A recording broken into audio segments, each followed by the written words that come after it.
Bill gate दुनिया के उन 3 लोगों में जिनका पर्सनल नेटवर्थ $100 बिलियन से ज्यादा है, लेकिन इतना बड़ा अरबपति होने के बावजूद अपने बर्तन वो खुद धोते हैं। बचपन के अंदर उनके पास एक सेकंड हैंड होंडा गाड़ी थी, गाड़ियां कभी नहीं थी, लेकिन अभी रिसेंटली उनसे किसी ने पूछा आपके पास कितनी गाड़ियां हैं, तो काफी देर सोचते रहे, बोले एग्जैक्टली तो याद नहीं है। बिल गेट्स का इंटेलेक्चुअल लेवल इतना अच्छा है कि अपने शुरुआती दिनों में उनके पास एक इंटरव्यूअर आया और उनसे उनके इंटरव्यू में पर्सनल सवाल पूछने लगा, आपकी मां कैसा फील करती होगी, आपके पिता कैसा फील करते होंगे।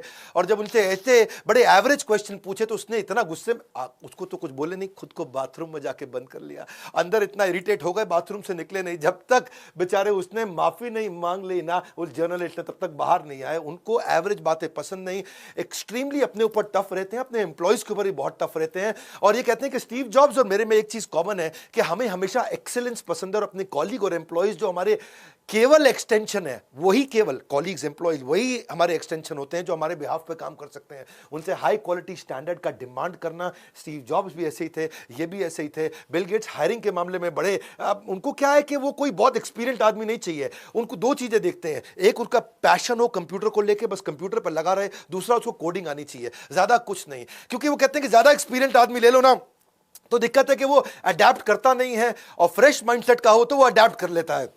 दो चीजें पक्की हो, कंप्यूटर से उसको प्रेम हो और दूसरा कोडिंग उसको अच्छे से आती हो।